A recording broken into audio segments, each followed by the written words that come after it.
Good morning guys. এতিয়া আমি ঘৰত বেদাই বিস্কুট চিস্কুট খুব কমেই খাওঁ। এতিয়া আমাৰ ইয়াত চলি আছে এইটো কি হয়, পিঠাগুড়ি আৰু পিঠাগুড়ি, গাখীৰ, চেনি আৰু যদি এক্সট্ৰাকৈ আপুনি দিব পাৰে ঘিউ চিউ দিব পাৰিলে বহুত বেছি সোৱাদযুক্ত হয়। আপুনি যদি এবাৰ খাই নহয় মানে আপোনাৰ বিস্কুটলৈ মনত নপৰে আৰু। আমাৰ ঘৰত আমি বিস্কুট আলহীৰ কাৰণেহে অনা হয় মানে আমাৰ, আৰু লগতে আমাৰ ঘৰত মানে পোহনীয়া কুকুৰ এটা আছে, তাক খুৱাবলৈ বা কেতিয়াবা ধৰি লওক আলহী দুলহী আহিলেও লাগে অকণ বিস্কুট, তেন্তে সেইকাৰণেহে আনি থওঁ মানে, নহ'লে আমি ঘৰত বিস্কুট প্ৰায়ে নাখাওঁ।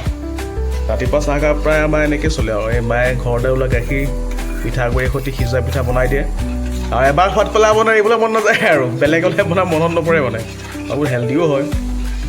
চাহ বনাই আছে, কেনেকৈ বনায়? গাখীৰ, চেনি, ঘিউ, কিচমিচ এনেকৈ হিলাই থাকিব লাগিব লাহে লাহে হিলাই যেতিয়া মানে হেৰি ডাঠ হৈ যাব হয় নহয়, মানে গাখীৰটো অকণ শুকাই যেতিয়া ডাঠ হৈ যাব তেতিয়াই হ'ব হয় নহয়। আমাৰ বেছিভাগ গাখীৰতে বনায়, পানী কমেই দিছে মানে গাখীৰৰ পৰিমাণটো বেছি হ'ব লাগে, তেতিয়া খাবলৈ বেছি সোৱাদযুক্ত হয়। পনীয়া পনীয়া হ'ব, নহ'লে পানী দি দিলে হয় নহয় ইমান সোৱাদ নহ'ব আৰু। বাকী আপোনালোকে নিজৰ সোৱাদ মতে বোলে নিজৰ বাজেট অনুযায়ী কিচমিচ, বাদাম, ঘিউ যি দিয়ে দিব, যিমানে দিব সিমানে খাবলৈ ভাল হ'ব। আমাৰ যি থাকে দি দিওঁ আৰু, আজি চেনিহে হ'ব। ঠিক আছে হ'ব, থেংক ইউ। চাই থাকিব সিজোৱা পিঠাৰ ফাইনেল আউটকাম মানে এই গাখীৰ সিজাই পিঠাগুড়ি সিজাই সিজোৱা পিঠা হৈ গ'ল। এতিয়া সিজোৱা পিঠা আমি খাম লাল চাহৰ লগত। বিস্কুট পাহৰি যাব আপুনি সিজোৱা পিঠা চাহ খাবলৈ গ'লে। বিস্কুট নাখাওঁৱে আমি।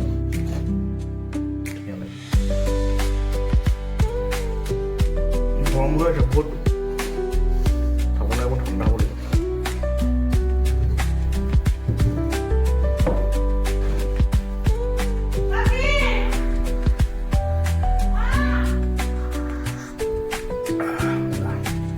কেতিয়াবা বনাই খাই চাব।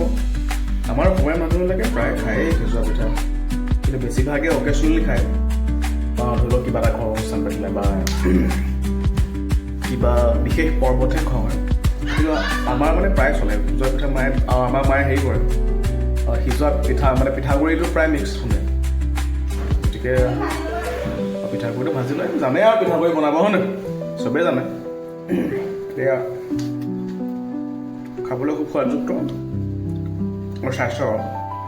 বিস্কুটবিলাকত কি হয় সাধাৰণতে, যিমান আপোনাৰ চুগাৰ ফ্ৰী বিস্কুট হওক, পাম অইল নিদিয়াকৈ একো বিস্কুট নহয়, ময়দা নিদিয়াকৈ কোনো বিস্কুট নহয়। পাম অইল হাৰ্টৰ কাৰণে বেয়া, ময়দাটোও বেয়া, ইমান ভাল নহয়। গতিকে বিস্কুটত আপুনি যিমান চুগাৰ ফ্ৰী যি হওক বিস্কুটেই, ময়দা আৰু পাম অইল সেইটো মানে মূল ইনগ্ৰিডিয়েণ্টছ, সেইটো নহ'লে বিস্কুট নহয়, আৰু চেনি তেনি থাকিবই হ'ব। গতিকে সেইবোৰ খাই থকাতকৈ যদি আমি আমাৰ যিটো ট্ৰেডিশ্যনেল পৰম্পৰাগত খাদ্য সেইটো খাব পাৰিলে স্বাস্থ্য ভালে থাকিব, আৰু লগতে অকণমান বাজেটতো আপোনাৰ মানে পইচা কম খৰচ হ'ব আৰু ঘৰতে আপোনাৰ খাদ্য খাব ধুনীয়া।